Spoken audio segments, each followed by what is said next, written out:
Good morning, folks. I'd like to call the Planning and Stakeholders Relations Committee to order. The first item is roll call members. Allie Doyle. Allie. Joe Totten. Stephanie Turman. Jeff Letwin. Michelle Smianik. Lori Musgorski. Jen Liptak. Ann O'Gorick. Thank you. The first item on the agenda is the approval of the November 8th meeting minutes. Has everybody had a chance to review them? Are there any corrections or changes to the minutes? Seeing none, do I have a motion to approve? So moved. A second? Second. All in Second. favor? All in favor? Aye. Aye. The minutes approved. Now, the first thing on the agenda is the annual service plan. Is Allie, I'm not sure who was doing those. Yes, it's me. I'm ready. Okay, go ahead. Sorry about that. No worries. Go ahead. Good morning, everyone. I'm Ellie Newman, Assistant Director of Planning and Service Development, and I'll be presenting our annual service report. So this is our annual kind of state of the system report, and we evaluate our performance for a whole fiscal year against our set of transit service standards. So this includes looking at performance metrics like riding, crowding, on-time performance, out of service. We also do a equity and Title VI analysis of our route performance. And this one is based on fiscal year 2023. So that's from July of 2022 through June 2023. So this was kind of our first year coming out of the pandemic that we had some more reasonable ridership and other things to look at. Next slide, please. So for ridership, we did see an increase. We totaled 36.9 million for the fiscal year 2023. We had a bus ridership increase of 16% versus the previous fiscal year. Light rail was up 48%. Partially that's because it was such a small baseline to begin with, and we also had some changes to how we counted our free ride riders that we think is more accurate and more fully captured that whole universe of people that are riding downtown and North Side. We also saw a paratransit increase of about 10%. However, the incline was down 52% because it was closed for almost half of that fiscal year. For efficiency, as you would imagine, since our ridership went up, we also saw our efficiency in passengers per hour go up as well. So that was almost a 20% increase from fiscal year 22. And our cost per rider also decreased. So not that our costs changed necessarily, but because the ridership was so much higher, that helps us be more efficient on a cost per rider basis. For on-time performance, we had some mixed news. So our bus on-time performance decreased. It was at 71% and had been for the last 3 years or so. And it dropped down to 67%. So that's actually more in line with where we were pre-pandemic, when we were kind of fighting with all the traffic and everything. We have seen a huge number of construction-related delays happening. So if you look across the seasons, the spring, summer, fall is really when we struggle, which is when most of that construction is happening. So we're working on trying to figure out if there's ways that we can try to function better and amidst all of that chaos out on the street. We did see an increase on the rail side, so we went from 83% last year to 87%, and that's kind of the flip side. We had fewer closures and detours, so we were more able to adhere to our schedule. Our service standards evaluation, our service standards were updated for this year, so we included standards for out of service. So that's the number of trips that are canceled each day due to not having enough operators for driving all of the system. And we also updated the service standards to be more realistic for us to meet. So we have certain standards for passengers per hour by mode. And last year, almost none of our routes made those because those standards had been created when our ridership was, 30 or 40% higher. So we wanted to make some more realistic standards that we would still be challenged to meet, but would have a realistic chance of meeting. So that's what these metrics will be reflecting. So some of the things that we did, we also changed our frequency standards. We lowered our frequency standards mostly. So for example, our rapid routes now need to be every 15 minutes at peak. I believe they were only every 10 minutes at peak.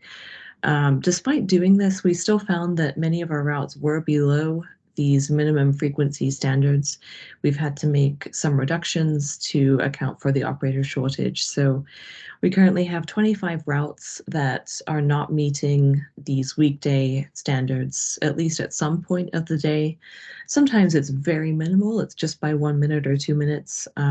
So it's not necessarily a huge deviation, but it is something that we want to flag so that we can be open about where we're not meeting these standards. For on-time performance, we standardized our OTP goal to be 75% for all bus routes. We had 79 routes that did not meet that standard for this fiscal year.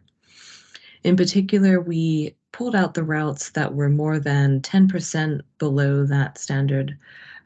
These routes, there's a variety of reasons why they weren't meeting it. Some of them had major bridge closures that were going on.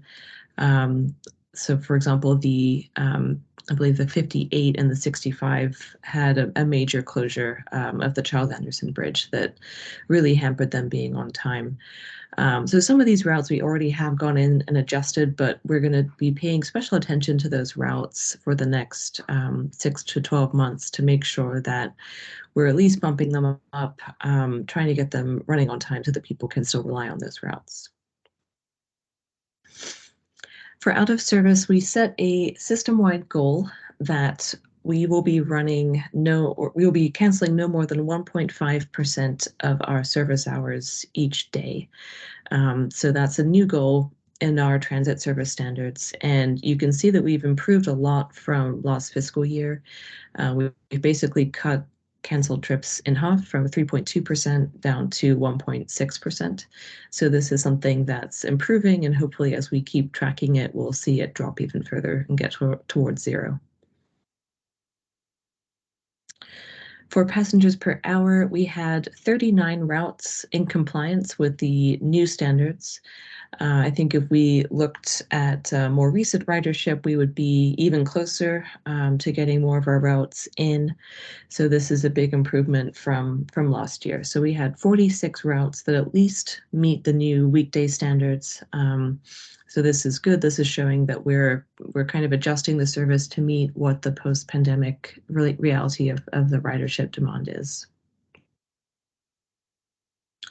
For our Title VI evaluation for this is a little bit different how we do this. So each year we categorize our routes into ones that serve minority areas and ones that don't, and then ones that serve low-income areas and ones that don't. And then we will then measure the routes against all those different standards like on-time performance and out of service and crowding to just make sure that our minority and low-income routes are not worse than the non-minority and non-low-income routes. So the only disparity that if we could just go back real quick, the only disparity that we found there was on crowding. This does make sense because these routes tend to have more ridership, which then would correlate with more crowding. So that's something that we can address with larger vehicles on some routes where they can be accommodated, or we could add trips. So we didn't have any other disparities, and we were also able to kind of normalize out of service between these types of routes, which was something that we had, I should say, in the FY22 report, so last year's report. Then for our upcoming plans, so on-time performance being a huge focus, making sure that we don't backslide any further and get these routes back on time. We are doing a number of other projects on the planning side, so we're beginning to implement our next transit downtown routing study. So this is going to be impacting some routes downtown and hopefully giving them a better loop to stay on time downtown. We are continuing to make progress on the PRTX University line. You may have seen some of the construction as you all came downtown this morning. We're hoping to see that construction phase conclude late this year. And we're also doing our bus line redesign, network redesign planning project. So we're about 6 or 7 months into that, and that will also be a major focus of this upcoming year. So that concludes my report. Are there any questions? Thank you, Ellie. Are there any questions of committee members? I have a question, Ally. The low income areas and disparities, you said that it was some crowding and we could add more possibly add more routes. At what point do we take a look at adding more if needed? Then what is the process? Yeah, that's a great question. So right now, our major focus is on the reliability side. So we're trying to get our out of service to be very negligible. We think that having a canceled trip is much worse than having to stand for part of your trip. So what that means is we're focusing on stabilizing our operators first before we add any additional service. So this upcoming February service change is going to have some reductions, as Philip will go through. So we want to kind of let that settle and see how that that new service affects things. If we are able to put some more operators on the board, then I think that's where we could start looking at that crowding and make some decisions there. You'd also mentioned about larger buses in some of those times, which might also help with the problem, right? That's right, yeah. So it really depends on whether that particular route can accommodate a 60-foot vehicle, because many of them have tight turns or they have certain reasons why a 60-foot vehicle couldn't be done. So we certainly are looking at all the options there. We actually go through and look at the crowding on a trip-by-trip basis, each pick, and decide where to assign it articulated vehicles. So that's something that we can look at there as well. One of the things I'm looking at the report was about on-time performance, and obviously that's something that we're working to improve, right? I also noticed that access is pretty stable when it came to on-time performance also, which has been stable for a number of years. What I was curious about was the issue with the peer cities and how we compare, because we would be comparing other cities that were dealing with the pandemic now too, right? So that would, Yes. okay, so that was part of the comparison. Any general sense about how we stacked up with that in reference to peer cities and the pandemic? With regards to on-time performance or just everything? Overall. Yeah, so we have we're in the bus benchmarking group, so that's another peer city project that we're comparing ourselves to on the bus and on the rail side on a regular basis. And then we also have our annual service report where we're comparing ourselves to peer cities. We tend to stack up fairly well when it comes to ridership and efficiency metrics. We have a higher mode share than other cities that are kind of comparable in demographics. I think that we tend to not stack up as well when it comes to on-time performance. There's a lot of reasons why that is. So it's just something that we have to keep delving into and try to improve on. Right. Thank you. Are there any questions of members on the call? Okay, seeing no questions, there's no motion or anything. We're just thank you very much for your report. It was pretty in depth. It was a lengthy read, but thank you so much, Ellie. Thank you, everyone. Okay, next up is, oh, sorry. Next up is Philip St. Pierre on the February service change. All right, good morning, everyone. I am Philip St. Pierre. I'm the Director of Transit Scheduling at PRT, and today I'm going to give a presentation on the February 18th, 2024 service changes update. Back in November, I brought a presentation to the committee given what we knew at that time, what the changes were going to be. But we have a finalized list today to review with the committee. So nothing really changed here with the high-level plans for the February changes. Service changes will be implemented on February 18th, 2024. We were able to reduce some minor service reductions of approximately 1.5% of service.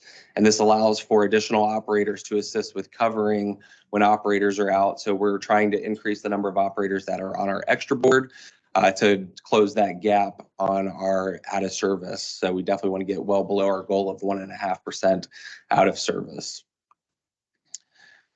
So we do have some routing changes, and I do have some maps that are going to go more in depth on these routing changes. The Route 2 and the 12 have been extended to the East Busway at Penn Station. The Route 15 is currently being impacted by the Swindell Bridge detour. So we were able to reroute that route with some aspects of that current detour, and we'll have it connected to the Route 6 at Colby Street and Faber Street. So the folks of Northview Heights can make that connection to between the 6 and the 15. The Route 15 will also have revised downtown routing. The 26, 27, 29, and 31 will have revised downtown routing. So I'll go more in depth on the maps here shortly. The Route 60 will have revised routing in McKeesport. The route will use Freeland Street instead of Brownlee Street when it's transitioning from Grandview Street to McCleary Street. The 67 will have revised downtown routing, and the 67 on weekends will be extended to Forbes Hospital when CCAC Boyce is not open. The Route 69 will have revised downtown routing. The Route 74 will lay over at the East Liberty bus division for an improved operator relief in the October service change that we recently implemented in October. We did this with the Route 89. We're also doing this with the Route 74. And both for the 74 and the 89 with this upcoming February service change, we're going to be removing the Beatty Street loop in the outbound direction only. So it will still be serviced in the inbound direction. The G3 and the G31 will have revised downtown routing. P76 will no longer service the North for Sales Park and Ride, and all routing will be to the North for Sales Walmart instead. And the Y46 on weekdays will have some trips that have been extended to the large park and ride.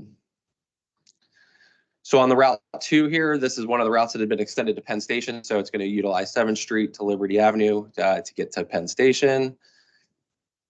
And it will be the same for the Route 12, using 7th Street to Liberty Avenue to Penn Station.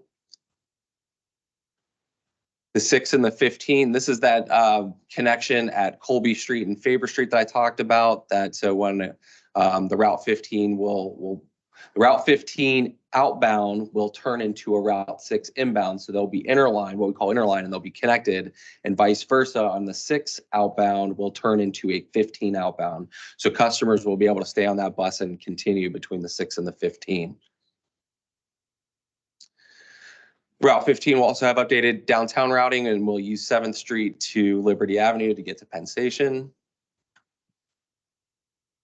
Route 26 and 27 have been updated for downtown routing. We'll utilize Boulevard of the Allies to Stanwyck Street to Fort Duquesne Boulevard as it goes back to the Fort Pitt Bridge in the outbound direction. The Route 29 has been updated on the outbound direction only. So on the outbound, after it departs Penn Station, we'll travel down Liberty Avenue, make a right onto Stanwyck Street, and a left onto Fort Duquesne Boulevard out to Fort Pitt Bridge in the outbound direction. The G30 or the Route 31 and the G31 will do the same thing as the Route 29 in the outbound direction. We'll make that right onto Stanwyck Street and left onto Fort Duquesne Boulevard and out to the Fort Pitt Bridge. Route 60, discussed this shortly ago, that it's going to use Freeland Street when it's transitioning between Grandview Avenue and McCleary Street. And the Route 67 is the dark routing on the map here. So this is going to have that new downtown routing. And it's going to be utilizing the Gateway turnaround. So when it's coming inbound on Liberty Avenue, going to make that left at Gateway and return up Liberty Avenue as it departs in the outbound direction. And then the dash line on the right side of the map, that's those weekend trips that have been extended to Forbes Hospital when CCAC Boyce is not open. And the Route 69 will do the same routing downtown as the Route 67, utilizing that Gateway turnaround on Liberty. And this is the 74 and 89. Both routes will go to the Liberty Bus Operating Division to lay over. And in the outbound direction, will not do the Beatty Street Loop. So the Beatty Street Loop will still be serviced in the inbound direction. And the G3 is the lighter colored route here, and it's going to do the same as what we previously discussed with some other routes. In the outbound direction, going to use Stanwix to Fort Duquesne Boulevard to Fort Pitt Bridge.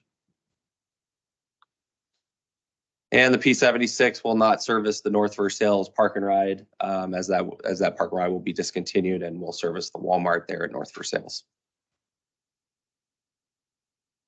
And this map shows on some trips that the Y46 will service the large park and ride.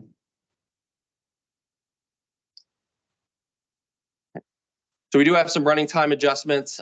These are adjustments to help improve the on-time performance of routes. So we have a pretty lengthy list here.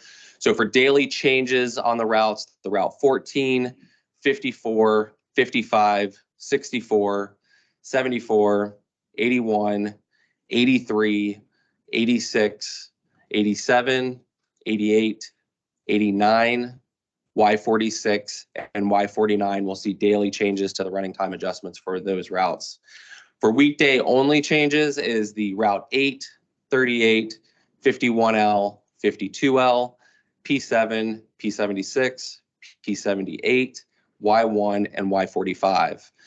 The following routes will have weekday and Saturday only changes to running times will be the 13 and the Y47.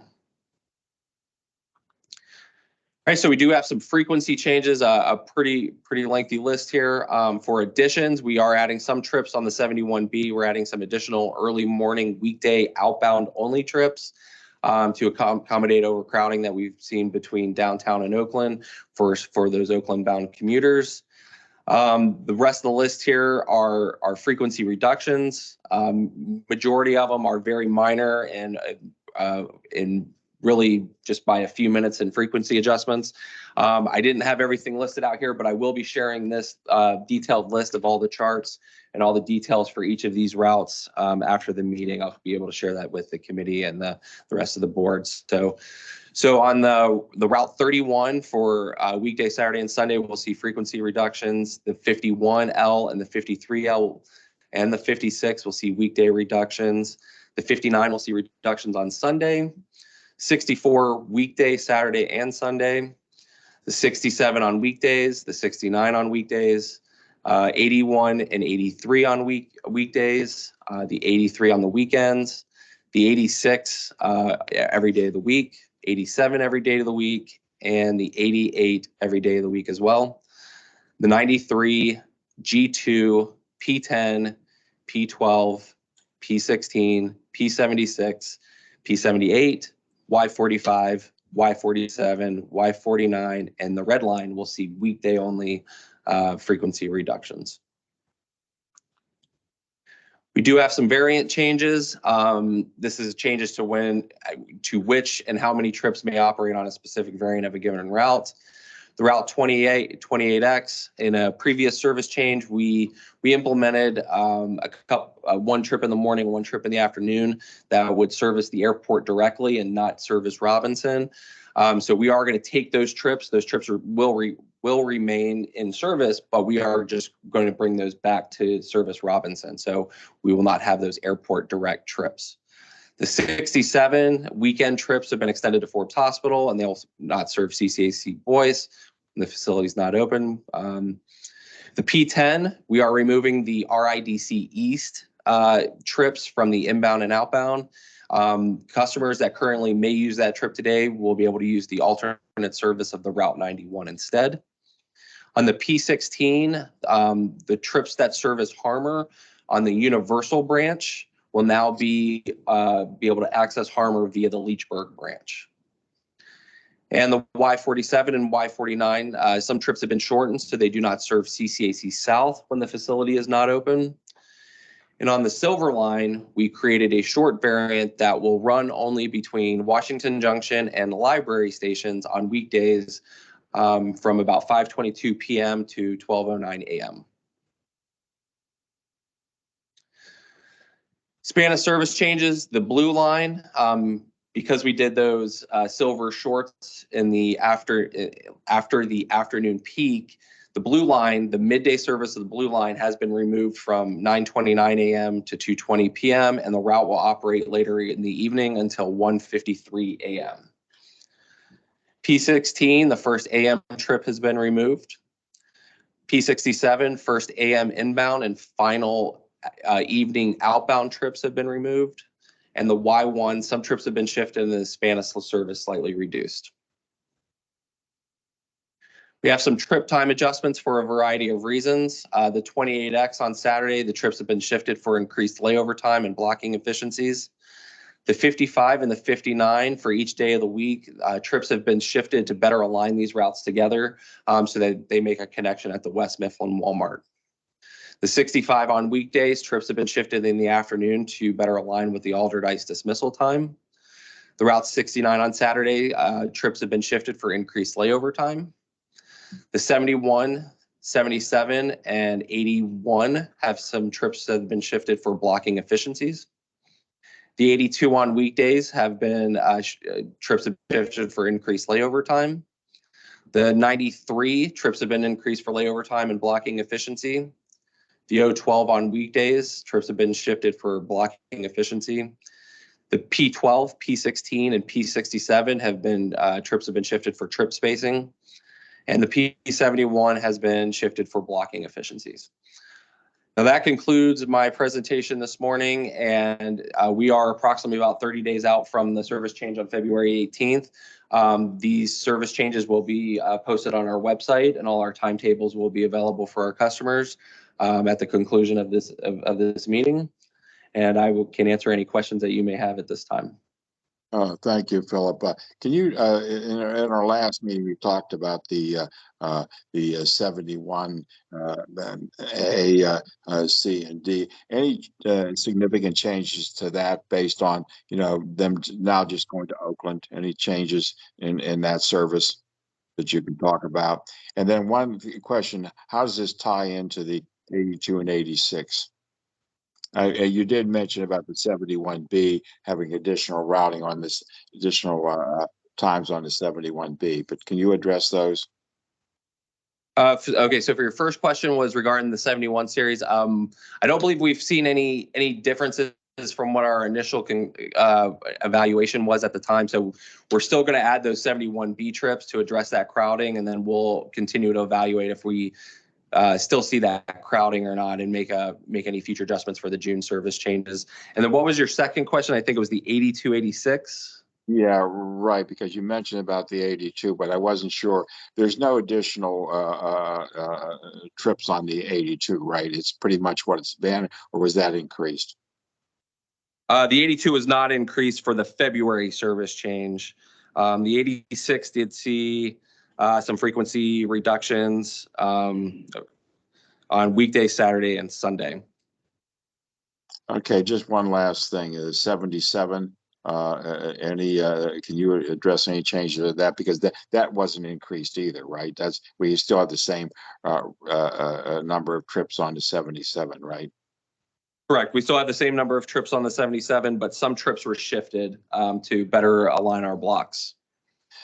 Of course, my questions really go to the effects on East Liberty, the changes that took place out here in East Liberty. That's where my questions go to. Anyways, but thank you, Philip, for that. Now, committee members, do you have any questions of Philip?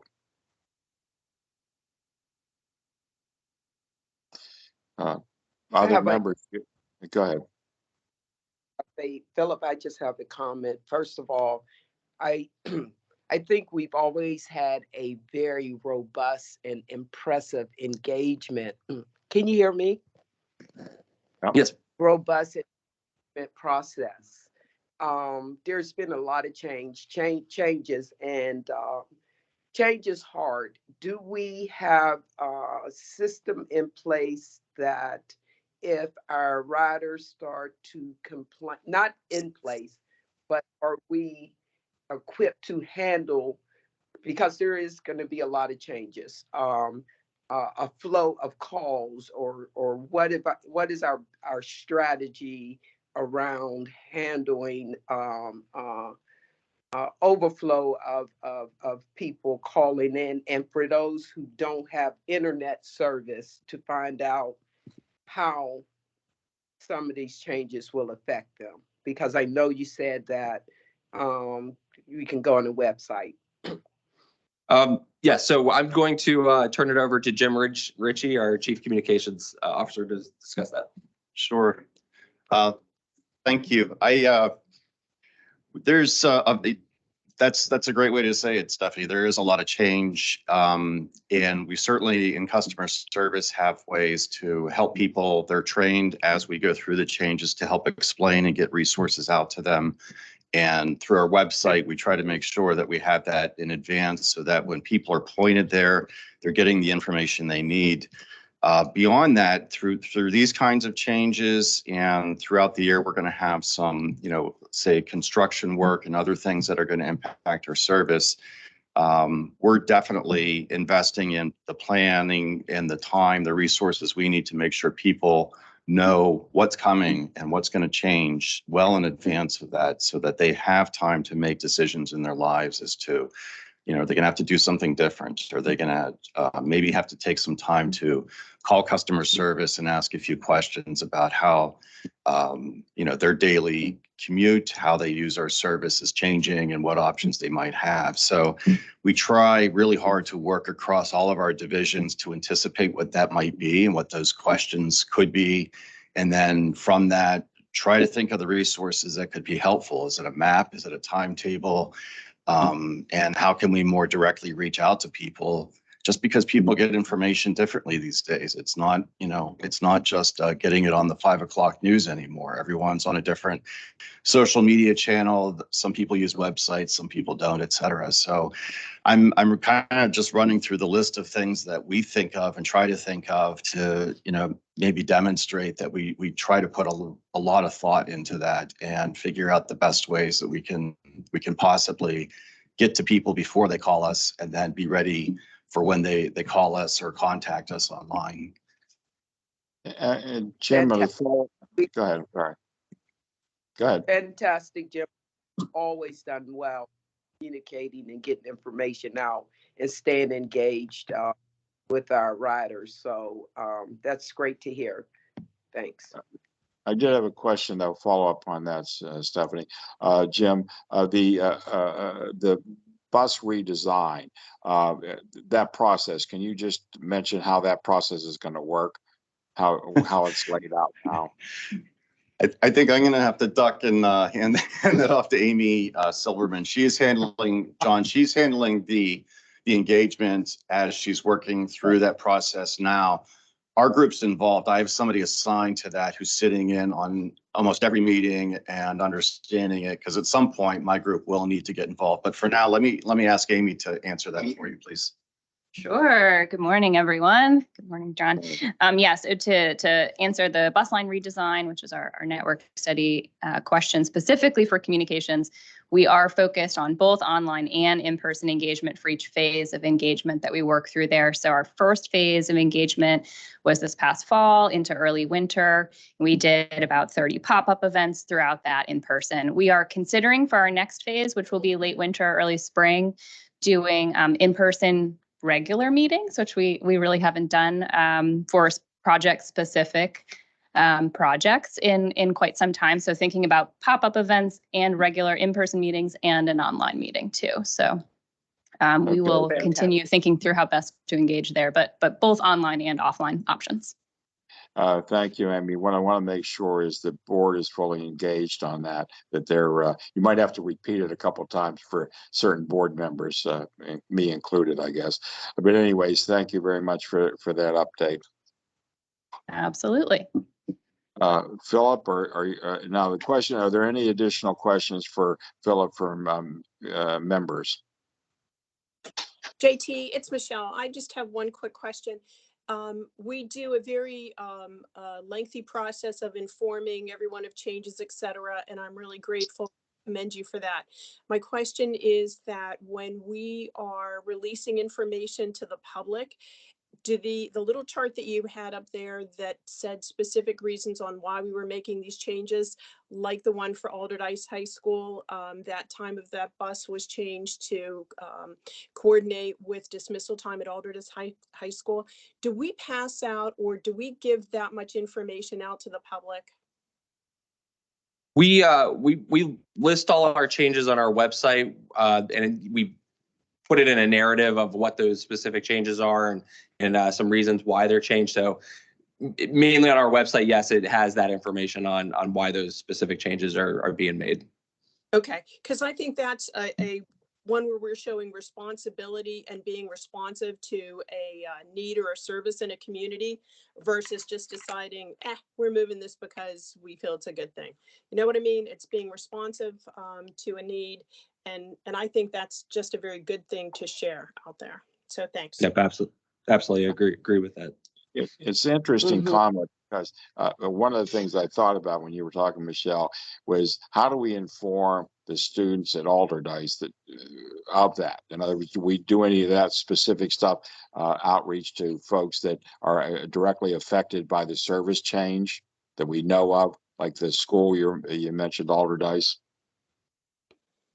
We've been in contact with the PPS folks, the Pittsburgh Public School folks. So we generally we'll do our communications as well, and PPS will do theirs as well. Okay, so there's a double thing on that. Okay, thanks a lot. Are there any additional questions of Philip?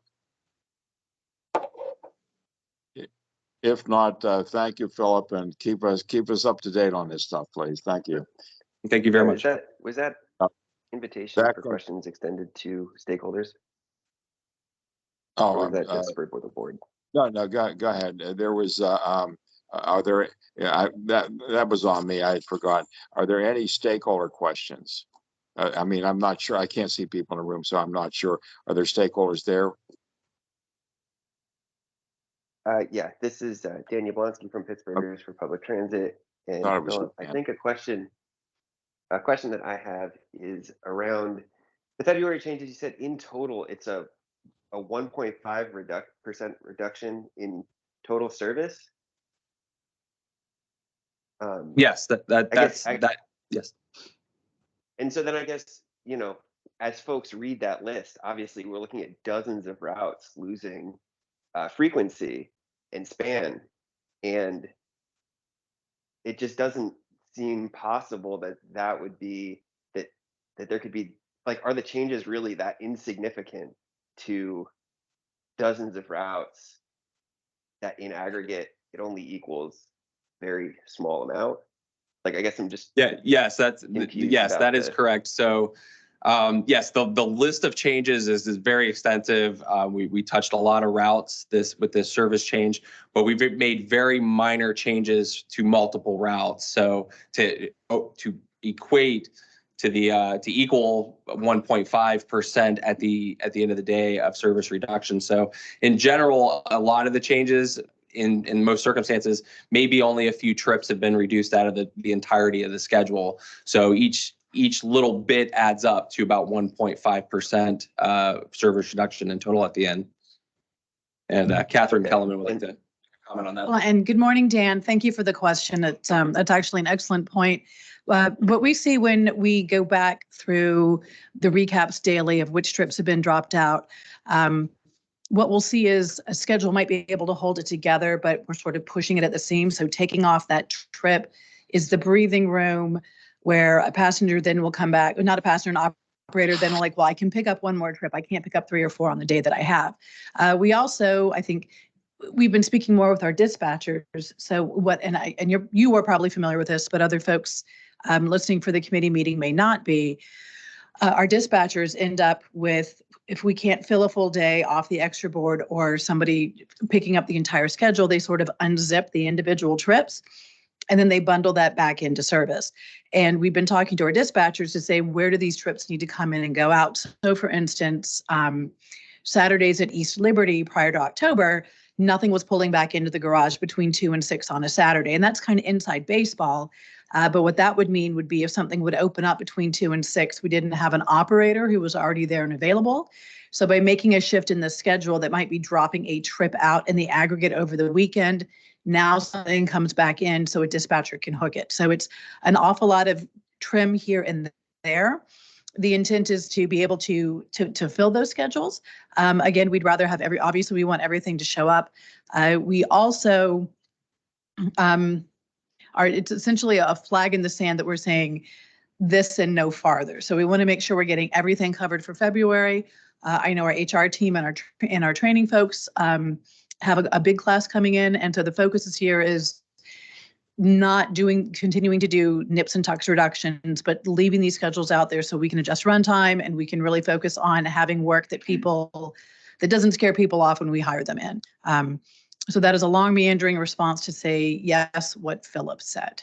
Thank you, Totally. Kathy. Okay, Dan, Appreciate did that answer your question?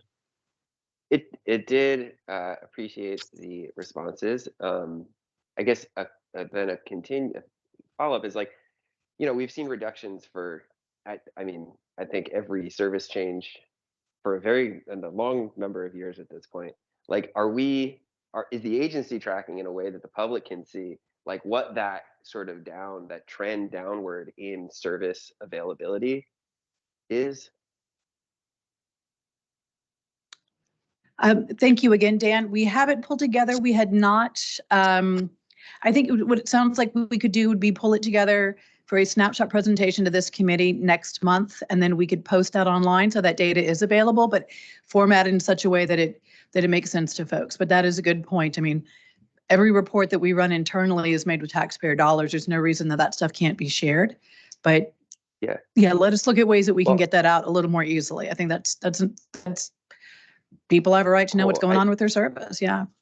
Totally. Okay, and I think Dan, additionally, like having, because it's encouraging to hear that this is sort of like, this is a move to stabilize, and that from here is growth, right? And so I don't think the public quite has the visibility of what the plan is for growth, and so having those plans available also would be helpful, and I think would keep people's trust in the system. So I guess again, just encouraging more transparency with plans.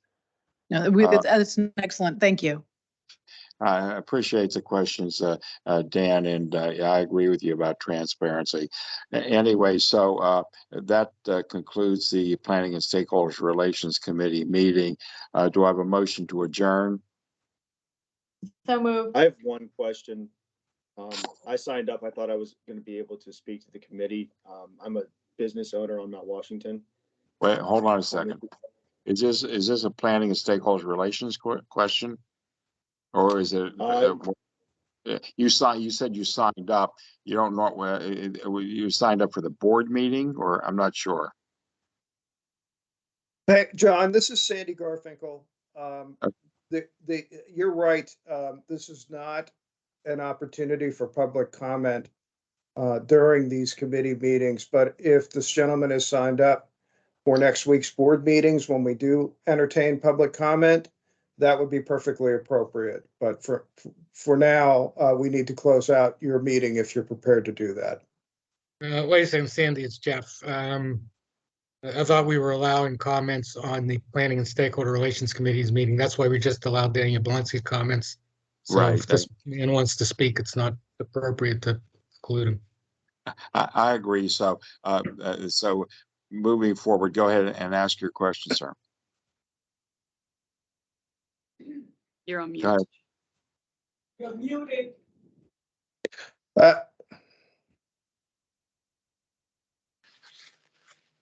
Sorry, you're muted Mr. and nobody can hear you. Mr. Hague, Mr. Letwin, this is Oh, Mike Setcher. If I could just chime in briefly before the speaker speaks, I would just suggest as agency counsel that if this speaker is speaking on a topic that was not covered at this morning's committee meeting, it may be better served for next week's board comment. Sure, But there was a slide. I just certainly have one defer. quick question on a slide. So on the first, on one of the first presentations, the increase in ridership of the Monongahela Incline, July 22nd through June 23rd, I believe was your fiscal year. The incline was closed for over 8 months of that time frame. So how did you have an increase in ridership, you know, when you only operated a third of the time? Good morning. I'm Amy Silberman. I'm the Chief Development Officer here. Ellie, I'm not sure if you are still on from your presentation earlier. If you are, great. If not, without having the slide in front of me, I think it's like our third or fourth slide. I believe we saw a reduction on the incline in FY23 of 48%, which I think is what Ellie spoke about, due to the incline being closed for part of FY23 due to our contracted work. Because there was just a small little green line that it looked like an increase, but. Right there we go. Yep. So it was down in FY23 due to that closure. Yeah. Okay, so Not you did show a reduction. The second, for a statistic like this, do you use shuttle buses for between 8 and 9 months of that time frame? Do you have a ridership count for that time frame? We do get that. We do get that ridership. It does not come out as specifically because those shuttle buses are not in our scheduled service. So they're included in our overall ridership from Farebox, not from Farebox data, from the APCs being on board, but because the passenger counters on board don't know the route that it's on because it's not a scheduled route, it's not as easy for us to look at. So they are included overall in the big picture, but it's much harder for us to get that specific shuttle bus data. Yeah. Okay. Okay, well, look, thank you very much. Sorry for the confusion on that, but I did ask for a motion to adjourn. Do I have that motion to adjourn the meeting? So moved. So moved. Second. Second. All in favor, aye. Aye. All right, thank you. And the next meeting is the POC meeting. So, all right, thanks. Actually, the next meeting is the Finance Committee. So we'll go ahead and start with a roll call of Finance Committee members. Board Member Liptak, are you present? Here. Representative Piscatano? Board Member Totten? Present. Any other board members present? Please identify yourselves. Jeff Letwin. John Tagg. Stephanie Turner. Allie Doyle. Michelle Smianik. Lori Mizgorski. Thank you. Our first item of business is approval of the minutes of the November 9th Finance Committee meeting. Do I have any comments, questions, or revisions? Hearing none, do I have a motion to approve the minutes? So moved. I'll second. All in favor, say aye. Aye. Aye. Any opposed? Okay, the minutes are approved. Okay, as far as resolutions, we have 2 this month. Dominica Brown. Hello, good morning, Madam Chair and other board members. My name is Dominica Brown, and I am the Chief Financial Officer here at PRT. We have two resolutions to provide to the committee for hopefully approval to forward to the full board. The first resolution is authorization to extend and amend the agreement with First Data Merchant Services for merchant bank card services on ticket vending machines. In January 2015, PRT issued a request for proposal for merchant bank card services in accordance with board adopted procurement procedures. These services include debit and credit card bank services for PRT's ticket vending machines. In June 2015, the board of directors approved a 5-year agreement with First Data Merchant Services for an amount not to exceed $2,500,000. The agreement also contained 5 additional option years at PRT's sole discretion.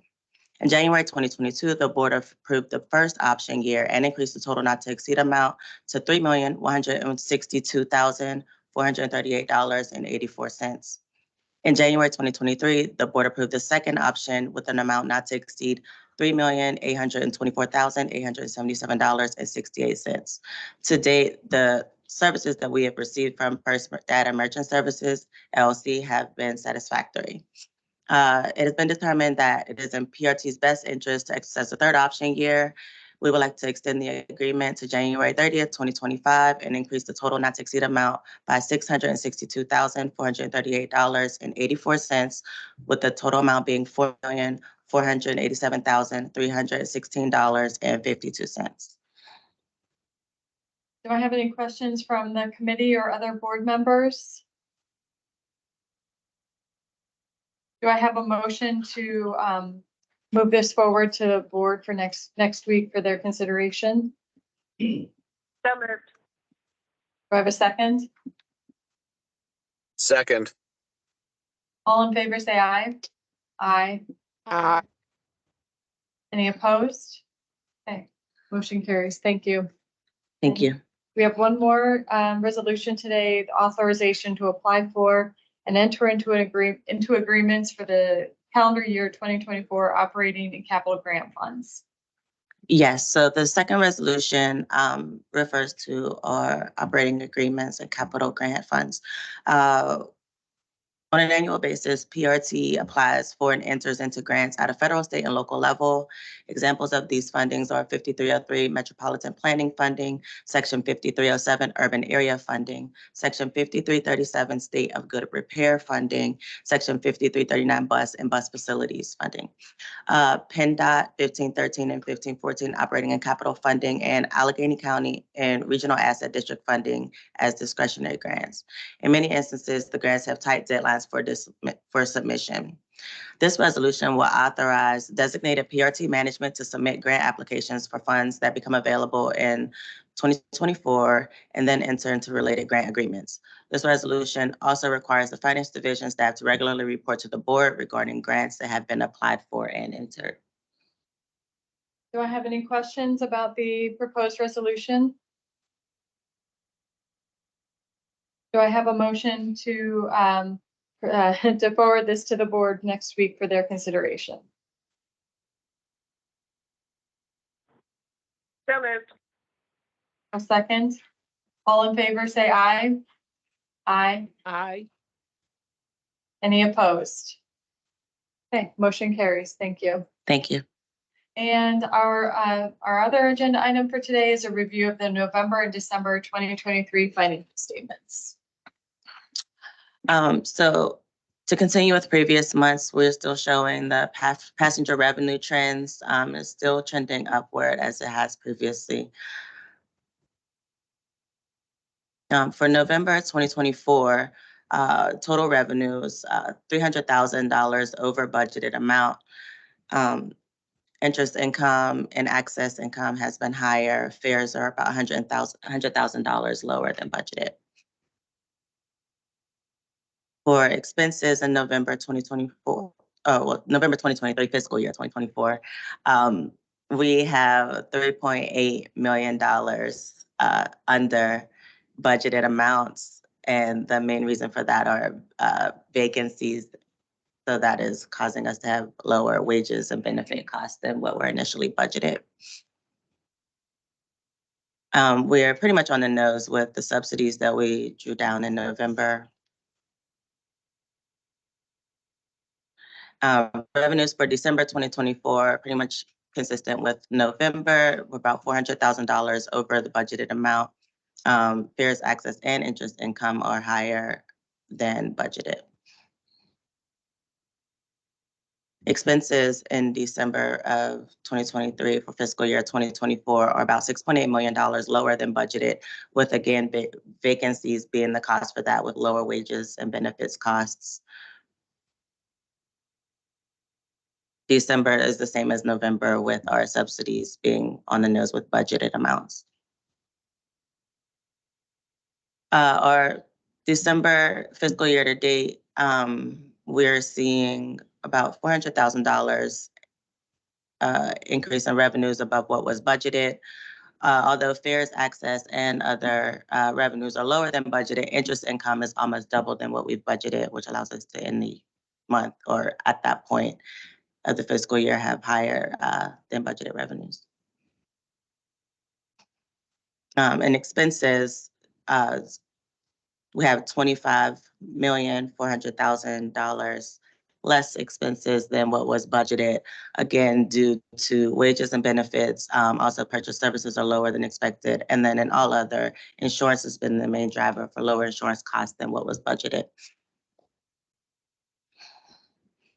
Subsidies in December were about $800,000 higher than what was budgeted, and that is just due to increased invoicing for the subsidies. For an update of our federal stimulus usage, so far year to date, we have $86,900,000 left in CRISA funding. We've expended $2,800,000 in ARPA funding and $56,900,000 in CRISA funding. In regards to our operating reserves, we began the month of December with $329.1 million in reserves. During the month, we had cash receipts of $52.5 million, which included $22.4 million in state operating assistance and $11.8 million in CRISA funding. Cash outflows for the month of December total $46.8 million, which included wages, benefits, materials and supplies, access expense, and other expenses. At the end of December, PRT's operating reserves totaled $334,800,000. Thank you. And are there any questions? Any questions from the committee or other board members? Thank you. Thank you. All right, that was our final agenda item. Do I have a motion to adjourn? Motion. I'll second it. We are adjourned and we'll see you in February. Thank you. Good morning, everyone. My name is Michelle Smianek, and we are now ready for the Performance Oversight Committee meeting. So I'm going to call the meeting to order. Our first item of business this morning is roll call. So for our committee members, Lori Magorski, are you here? Yes, I'm here. And committee member Representative Nick Piscatano, are you here, Nick?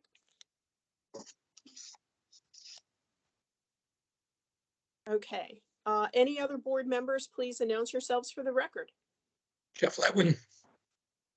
Joe Totten. Allie Doyle. John Tagg. Ann O'Gorick. Great, thank you, everyone. Our second item of business this morning then is approval of our meeting minutes from our November 2023 performance oversight. Do we have any corrections to those meeting minutes? Hearing none, could I have a motion to approve those meeting minutes? So moved. Second, all in favor say aye. Aye. Any opposed? Great, minutes are approved. Our third item of business this morning is our proposed resolutions. So the first that we have is our awarding of bids with Keisha Brown. Good morning. Good morning. I'm not Keisha Brown. Morning, Madam Chair. I just want to take a quick moment here to welcome Keisha. As you may remember, Tony retired last May, and we were honored through the rest of last year to have both Jermaine and Anna Marie help us out with these different presentations. Well, late last year, Keisha Bryan joined our team here, and she's been listening and learning for the past few months, and today she's welcome. She's coming to start presenting. I do want to introduce Keisha in that originally from Mid-Ohio, so she's a Midwesterner at heart. She most recently worked at the city of Baltimore and is excited to come back to, as it were, the Midwest and be with us here at PRT. So thank you very much for the moment. Thank you for the introduction and welcome. And obviously you've had the opportunity to be in the snow before, so welcome to Pittsburgh and our weather. Good morning, and thank you, Madam Chair, honorable members of the committee and the board. Again, I'm Keisha Brown, happy to be here, and I am a Steelers fan. I have 4 items to present on behalf of procurement. The first item is unleaded gasoline. The bid number is B23-11-71A. The bid was publicly advertised and bid documents were distributed. 23 suppliers were notified of the bid opportunity, and 2 bids were received to supply conventional unleaded gasoline to PRT operating locations for use in the non-revenue generating fleet and operational equipment over a 2-year period. The recommendation is that the contract be awarded to the lowest responsive and responsible bidder, Petroleum Trader Corporation, in the estimated amount of $1,187,400. The price represents a 5% decrease over the previous contract prices for these 2 items 2 years ago. Staff have determined the pricing to be fair and reasonable and consistent within the funds budgeted. The next item for consideration is the diesel engine oil, bid number B23-11-74A. The bid was also publicly advertised and bid documents were distributed through e-business. 225 suppliers were notified of the bid opportunity and 8 suppliers accepted the invitation. PRT received 7 bids. They were furnished and furnish and deliver diesel engine oil in bulk to various PRT locations over a 1-year period. The recommendation is that a contract be awarded to the lowest responsive and responsible bidder, PPC Lubricants, in the estimated amount of $444,000. This price represents a 7% decrease over the previous contract pricing for these items 1 year ago. Staff have determined that the pricing to be fair and reasonable and consistent with the funds budgeted. The third item is batteries, bus batteries, AGM type. This is bid number B23-11-76A. This bid was publicly advertised and bid documents were distributed through e-business. 370 suppliers were notified of the bid opportunity. 2 suppliers accepted the invitation and PRT received 1 bid to furnish and deliver absorbent glass mat AGM type batteries used to maintain PRT's bus fleet over 1 year. We recommend that the contract be awarded to the lowest responsive and responsible bidder, Northeast Battery and Alternate LLC, in an estimated amount of $493,500. In accordance with the PRT Procurement Department Policy and Procedure Manuals for parts and materials, when a single bid is received, a market survey shall be conducted. Procurement performed its due diligence and conducted a market survey. The response from the suppliers were that they were either unable to obtain pricing or once they received pricing, they were unable to quote the parts competitively. PRT has found that the price is consistent with the previous contract price for these items 1 year ago, and staff have determined the pricing to be fair and reasonable and consistent with the funds budgeted. The last item, number 4, is for Voith transmission rebuild kits. This is bid number B23-08-61. The bid was publicly advertised and the bid documents were distributed through e-business. 201 suppliers were notified and the bid opportunity. 2 suppliers accepted the invitation and 2 bids were received to provide voice transmission kits used to rebuild transmissions to maintain PRT's bus fleet over a 3-year period.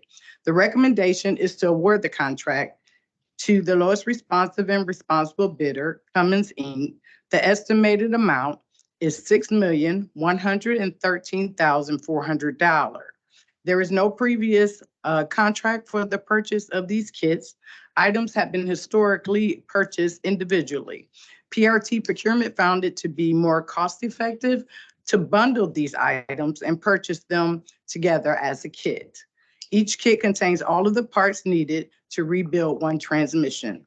Staff have determined that the pricing to be fair and reasonable and consistent with the funds budgeted. That concludes my presentation. If there aren't any questions, we respectfully ask that these items be moved to the full board for consideration and approval. Thank you, Keisha Brown. It was also very exciting to hear with your report. 2 times you said the word decrease. So I am very grateful and thankful for that. So thank you. Very good. Any committee members, questions for Keisha? I don't have any questions at this time, but I just wanted to say hello and welcome. Thank you. You're welcome. Any board members have questions? Hearing none, could I have a motion to move this forward to the full board next Friday? So moved. Second, all in favor, say aye. Aye. Aye. Any opposed? Motion carries. Thank you, Keisha. Thank you. Great job. Moving on to item B. Authorization to enter into an agreement to provide real estate consulting services. I'm expecting Mr. Mike Setra. Good morning, Madam Committee Chairwoman and other committee members and board members. This resolution would authorize PRT to enter into an agreement to provide to be provided real estate consulting services.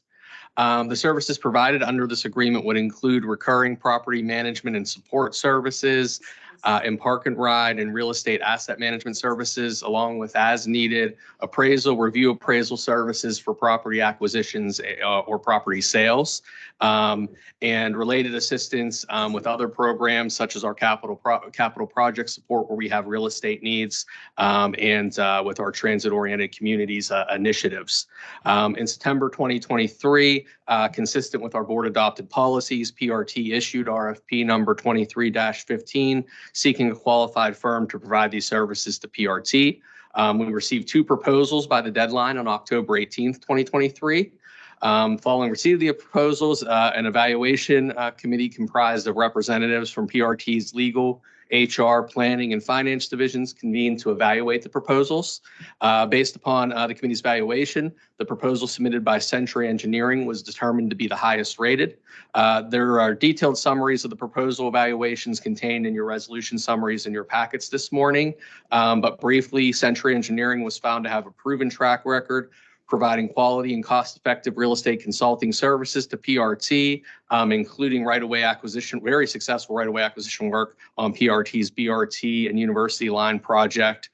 They also have a significant experience serving other government clients, such as Allegheny County and PennDOT, and they submitted a concise project work plan with an experienced project manager and other proposed key personnel.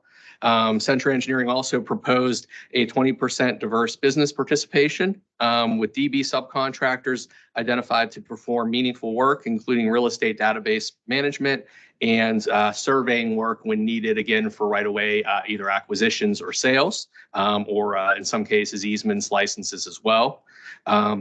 With that being said, staff recommends the award of a 3-year agreement to Century Engineering with the option to extend the agreement up to 2 additional years at PRT's sole discretion, and with a total not to exceed amount, with assignments to be issued via work order of $1,268,940. Subject to any member questions, I respectfully request that the committee recommend this resolution to the full board for approval. Thank you, Mr. Setra. Any of the committee members have a question for Mike?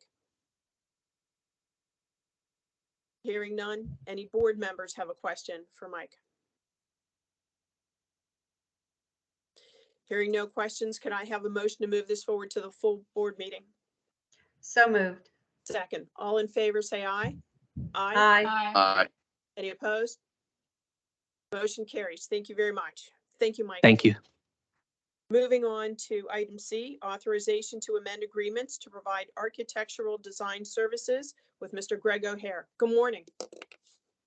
Good morning. Greg couldn't be with us in person today.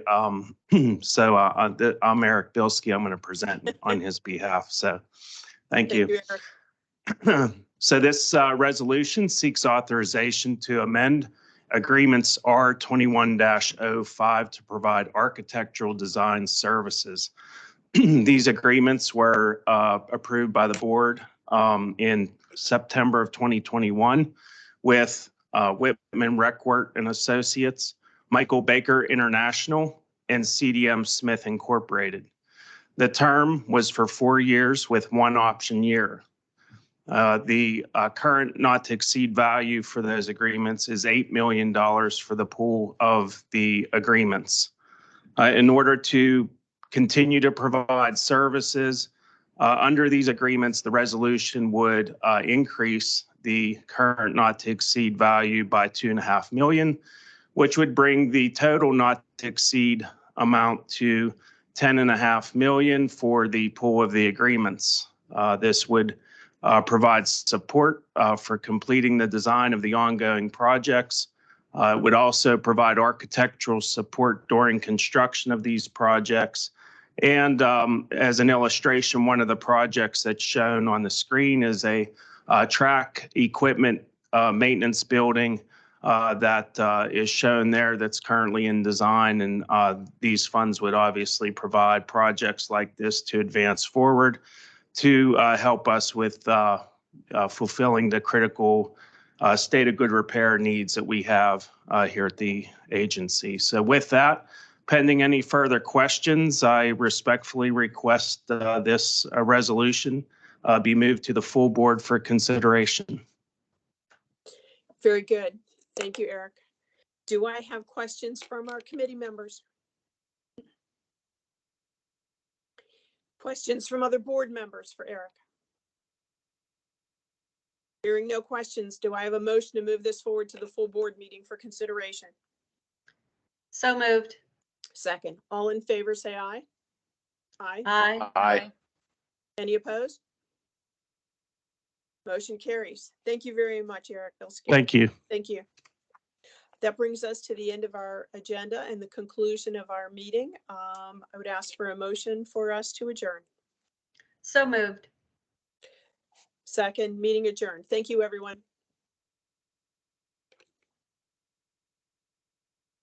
Okay, I'm gonna give everyone a minute to get their technology committee agendas ahead, and I believe we have audit after me. So just give us a minute and we'll pull them up.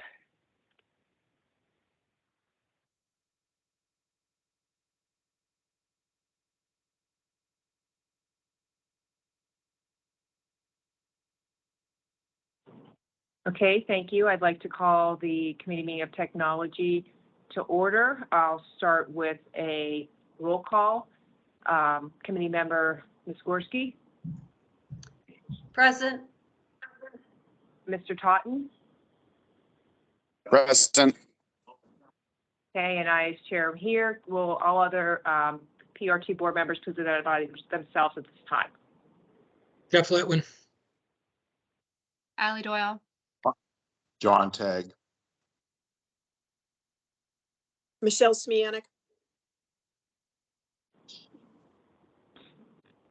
Okay, thank you very much.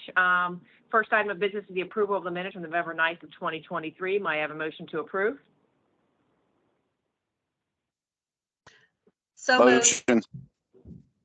Okay, I'll take that as a motion and second. All those in favor signify by saying aye.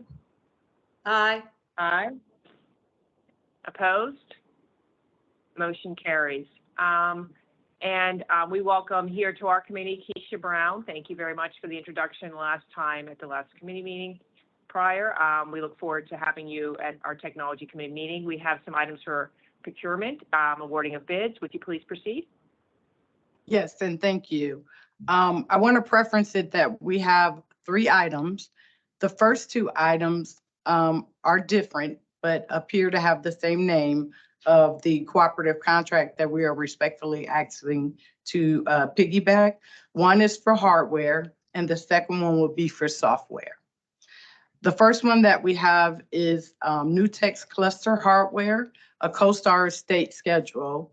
The Commonwealth of Pennsylvania Department of General Services Cooperative Purchasing Program, CoStar, has awarded a contract under the respective state schedule CO CoStars-3 for the purchase of information technology hardware.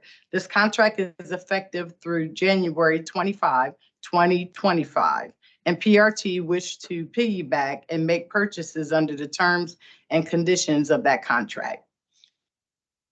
Nutex hardware under the terms and conditions of this contract was awarded to AEC Group LLC. That number is contract number 003-E22-531. The equipment will be used by IT infrastructure and support to host PRT's virtual desktops. We recommend this award to AEC Group LLC as a piggyback in a total of an estimated amount of $169,957.20. Staff has determined the pricing on the Pennsylvania state schedule to be fair and reasonable and consistent with budgeted funds. The next item again is Nutex Cluster for software. This is a CoStar state schedule. The Commonwealth of Pennsylvania Department of General Services Cooperative Purchasing Program, CoStar, has awarded the contract under respective contract schedule CoStar-6 for the purchase of information technology software. This contract is effective through January 25th, 2020, and we wish to piggyback off of this contract and make purchases under the terms and conditions of the contract. Again, this contract was awarded to AEC Group LLC. It's for software and support services for IT infrastructure and the virtual desktops. This recommendation estimated cost is for $645,299.13. Staff has determined the pricing of Pennsylvania state schedule to be fair and reasonable and consistent with the funds budgeted. The last item that we have is for SysAid support services. On October 27, 2023, the board, at a board meeting, PRT Board authorized an agreement with vPrime Tech, Inc. to provide SysAid support services for PRT Help Desk platform over a 3-year period. Upon execution of the agreement, it was found that vPrime was unable to meet PRT's contracting requirements. SysAid required that PRT agree to and sign SysAid Technology Cloud terms and conditions to use the SysAid support services provided by vPrime. The terms and the conditions fall outside of PRT standard terms and conditions, which would not be, negotiation would not be permitted. The method of procurement invitation for bid utilized to procure these services do not permit negotiations. The recommendation, therefore, in the best interest of PRT, is procurement is requesting to rescind the award with vPrime, cancel the solicitation. The procurement will be reassessed, the specifications under B23-0753A, and resolicit these services at a later date. If there are no questions pending, we respectfully ask that these items be moved forward to the full board for consideration. Thank you. Thank you very much, Ms. Brown. I'll ask if any of the board or committee members have questions at this time. Yes, is there any penalty for, financial penalty for rescinding this? I'd like to defer to our legal team.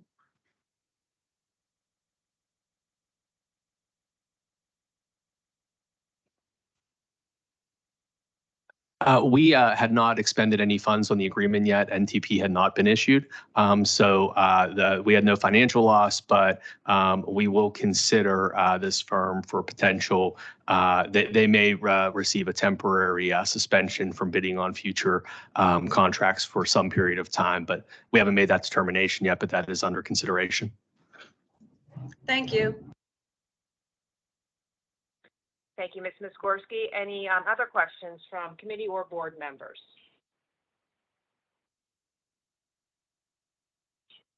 Hearing none, I will ask for a motion to approve as recommended by staff. Second. Okay, and I'll make that motion, and there's a second. All those in favor say aye. Aye. Aye. All those opposed? Hearing none, motion carries. Now we move on to our next item. I believe, Mr. Devlin, you have a resolution you'd like to present? Yes, good morning. Thank you, Madam Chair, committee members, board members. As you're well familiar, we have our bus rapid transit project in motion with the prior presentations and construction contracts, and now we're moving into some of the technology needs for it. So today's resolution is for some ready-to-ride fare validators for the platforms at the first phase downtown stations.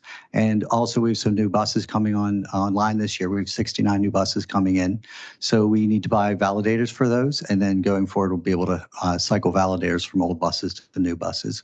So this resolution is to request a total of 5 validators for BRT stations and 74 validators for the new buses, which is 69 buses and 5 active spares in case of any technology problems with those circuit boards breaking or anything crazy like that. So the total request for this purchase is $168,452 with Masabi LLC, who happens to be the same firm that runs our mobile ticketing service for us. So subject to any questions, I'd respectfully request that this resolution be taken to the full board. Thank you. Thank you, Mr. Devlin. Any questions for committee members or by board members? It's John. I have a question. The validators for the buses, where are they going to be? I mean, are designated places, right? They're not going to be at every stop, right? For the routes that you're mentioning. For BRT, since we're working on phase 1, which is the downtown sector, we're installing these platforms, these validators at those station platforms. Does that answer your question? No, I thought there were additional buses, though. I was wondering about those, not the BRT buses. Yes, if there are additional buses coming on, they will also have validators as per normal. Right. And I'm looking at Don, are they included in these 69, the BRT buses? Yeah, so this 69 number includes both BRT specific and normal fleet replacement. Okay, what I was asking. Yes, and the location will be right by the fare box, just like the current ones are, John. Yes. Okay, I just wanted to make sure. All right. Okay. All right, thanks, Jeff. Thank you, John. That was a good question. Any other questions from committee or board members? Hearing none, I'll ask for a motion to approve as a recommendation by staff. So moved. Second. I will make that second. Oh, thank you, Jerry. All those in favor say aye. Aye. Any opposed? Motion carries. I believe that ends our business for technology, and I believe now we hand it over for the Committee of Audit. I probably said that wrong, so I apologize. I believe, is that Mr. Brewster? Yes, I'm here. Are you, Jim? Do you want to then just chair the meeting then? Are you in person? Who's the new person? I'm sorry. Is it? I apologize.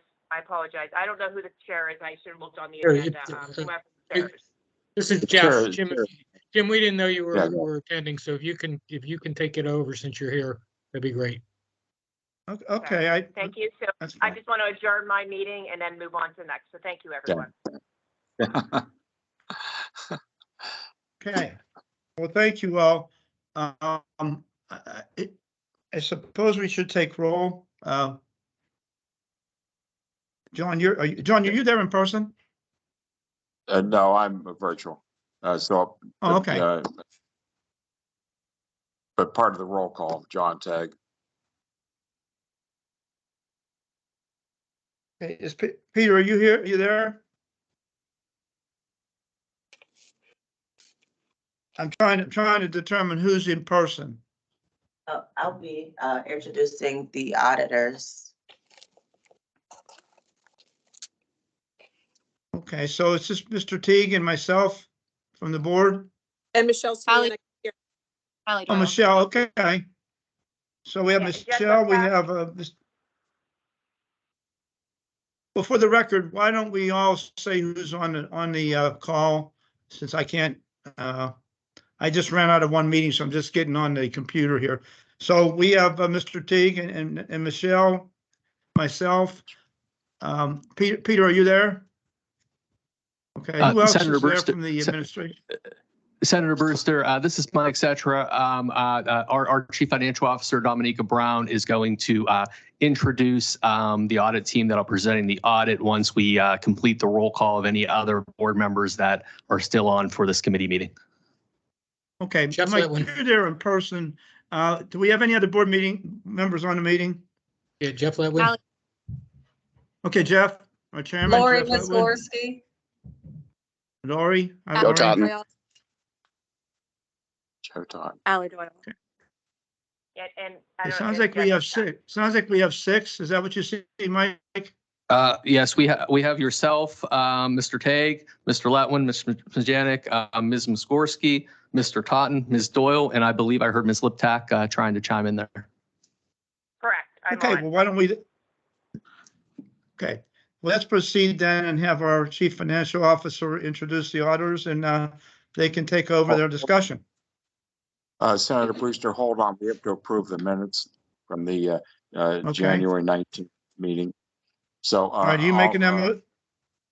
Yeah, I'll make that motion to approve the minutes. Okay, do we have a second then? Second. Okay, any question on the motion? Roll call.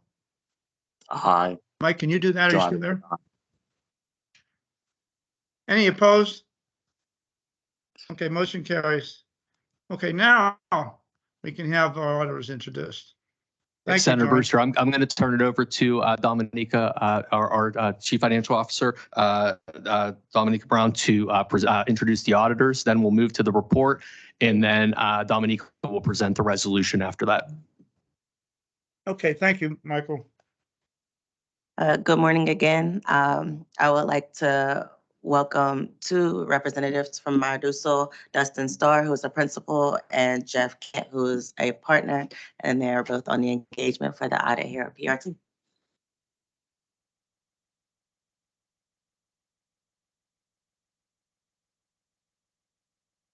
Hello, my name is Jeff Kent, joined by Dustin Starr. Thank you for having us. Nice to be with you all to discuss the results of the fiscal 23 audit. The bulk of our audit work is performed in the fall timeframe.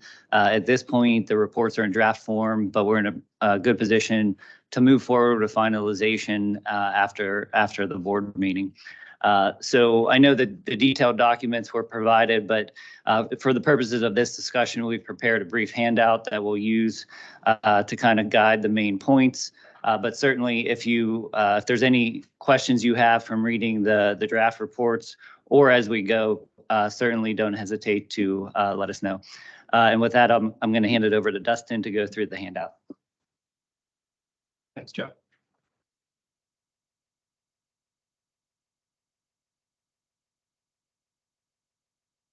Okay, so we're going to start with the agenda. We have some required audit communications. We're then going to lead to fiscal year 2023 highlights, and there's a few minor up and coming accounting changes just to touch on briefly.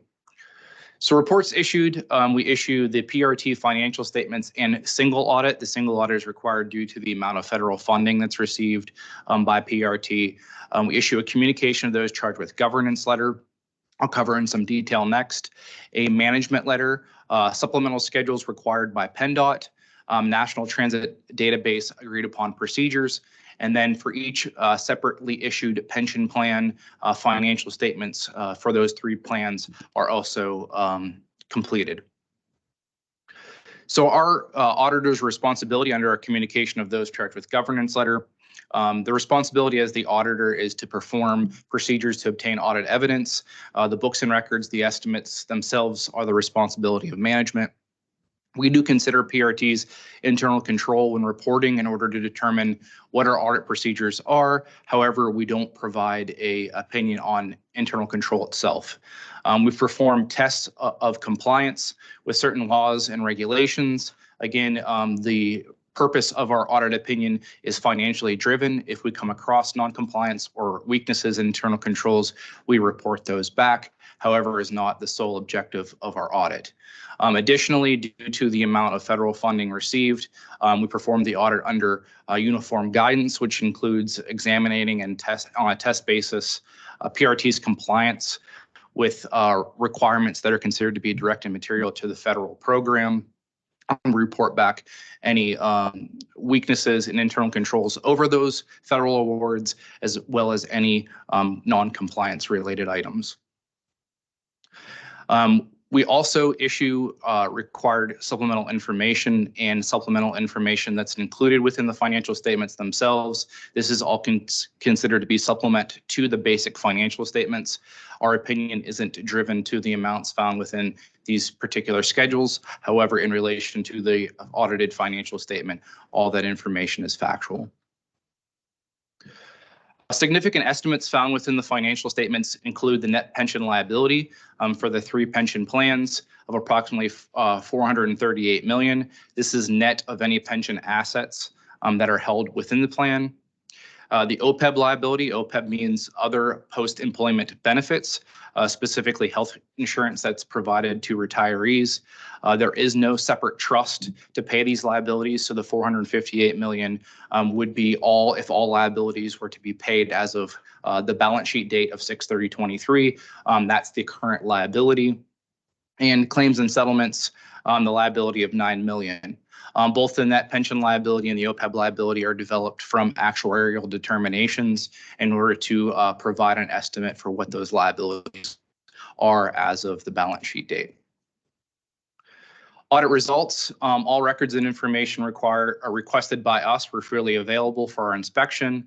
We'd like to acknowledge full cooperation extended to us by all levels of PRT's personnel. And we had no material audit adjustments found within the completed financial statements. Summary of the reports we issued. We do provide 3 auditor reports. The first of which is the independent auditor's report, which is purely financial statement driven. We are prepared to issue an unmodified report for both PRT and the separately issued pension plans, which means there's no modifications. It's a clean audit opinion. It's what has been received in the past and is what is considered to be the highest level of assurance. We also provide a report on internal control over financial reporting compliance with the entity as a whole over compliance of all governmental awards. And we are providing no significant deficiencies or material weaknesses noted during our completed procedures. And we're also prepared to report on the federal awards on each major program with no compliance findings. And the major program for 2023, as it has been in the past, is the Federal Transit Cluster, and total federal awards expended during 2023 was $223 million. So all positive results for the independent audit reports issued for 2023. Some summary financial information. This is all in thousands. Current assets ending approximately 390 million. Non-current assets 1.3 billion. Deferred inflows and outflows of 26 million. These are all related to the pension and OPEB liabilities. Current liabilities of approximately 421 million and non-current liabilities of 1 billion. Net position or equity as of year end related to capital 1.1 billion, and net position unrestricted a negative 885 million. The negative 885 million is directly correlated with the pension and OPEB liabilities. And the total net possession or total equity as of year end of $253 million. Some of the significant changes you'll see there in the current asset and current liability categories related to specifically an increase in cash as of year end and an overall offsetting unearned revenue category, excess operating funding received And we'll touch on that in a little more detail in some up and coming slides. Operating revenues as of year end, $65 million.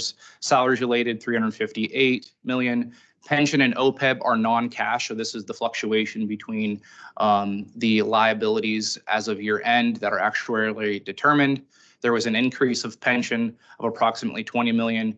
That's correlating directly with current pension investments as of year end. 2022 was not kind to the markets. Therefore, the liability increased and overall expense was reported as of 2023 for the pension liabilities. OPEB decreased of approximately $40 million, depreciation of $101 million, other operating of $122 million, for an overall operating loss of approximately $500 million. That is then covered by non-operating grants and capital grants for a positive change as of year end of approximately $25 million. Funding the loss, as I mentioned, there's approximately a $500,000 operating loss as of year end prior to applying these reconciling items related to non-cash, pension and OPEB being the largest of the two estimates, with your normal depreciation expenses of around $100 million. For an overall operating loss funded by grants of approximately $415,000, or $15 million, sorry. That is then funded by capital funds used for operating of $48 million, capital used for operating related to the pandemic of $192 million, PennDOT net of unearned revenue of approximately $134 million, and local funds of $41 million. That equates to the $415 to have a balanced operating budget as of year end. As you can see, the big changes here are between the split between federal funding and state funding. As you can see in the prior year, $59 million for CARES funding versus $192 in the current year, and PennDOT funding, $247 applied versus $134 in the current year. That is net of unearned revenue. The overall cash was consistent with the prior year. However, federal funds were used to be applied against expenses where the state funding was deferred as of year end, relating to that increase in cash and relating to that overall increase in current liabilities, as I mentioned before. So then to show a graph of the unearned revenue as of year end, significant increase during 2023 of approximately $137 million of unearned revenue. As federal funds were allowed to be used for operating funds, the overall operating funds that were received from the state are deferred until future use, making the overall operating unearned revenue of close to $30 million as of year end, with other items including capital and other related state funding to a total of $351 million in unearned revenue as of year end. Significant liabilities as of year end, the net pension liabilities, as I mentioned, that's the breakout between the three plans, overall increase from the prior year, specifically related to loss and investments that are held in trust to pay the liabilities. Sensitivity of these liabilities, even a 1% or 2% decrease in the overall performance of the investments would either significantly increase or significantly decrease the overall liability.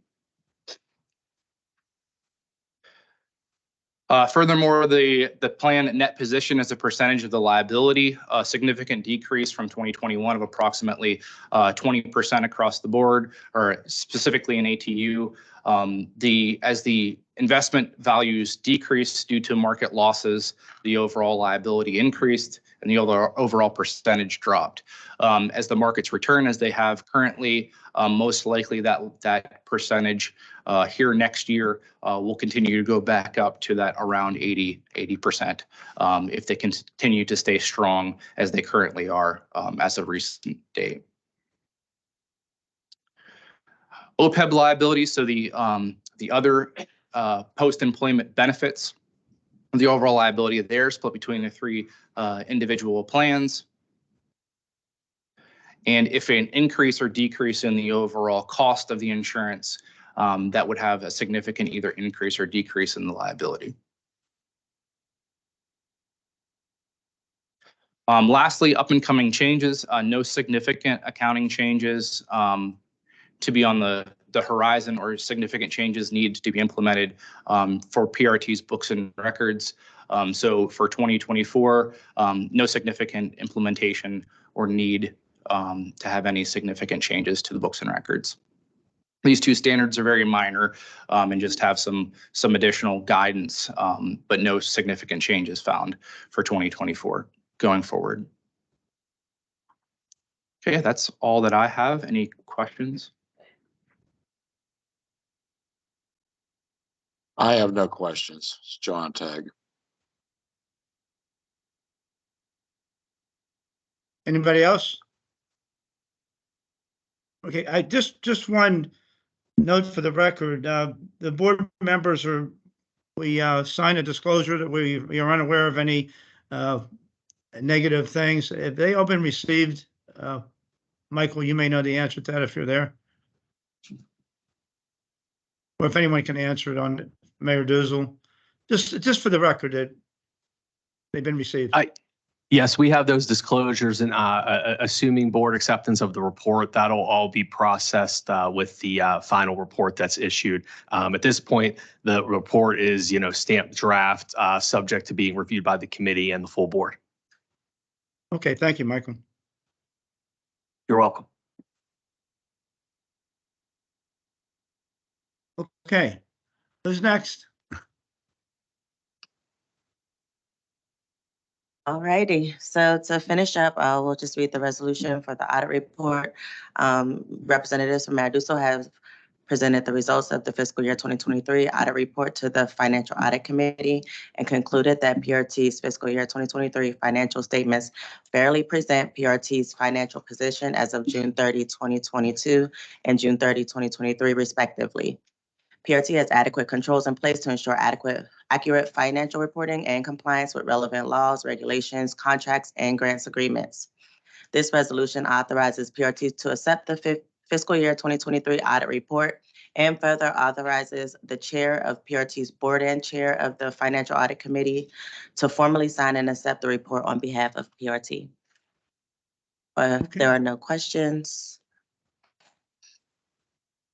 Do we need a motion for that? Yes. Okay, And let so me apologize to our financial CEO.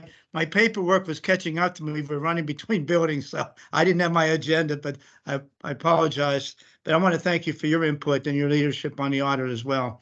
Do we have a motion to approve the resolution as written? I'll make that motion. Second. We have a second? Okay. All in favor? Aye. Aye. Any opposition? Okay, the motion is approved. And any further discussion? No. Okay. Thank you all for participating. Appreciate it.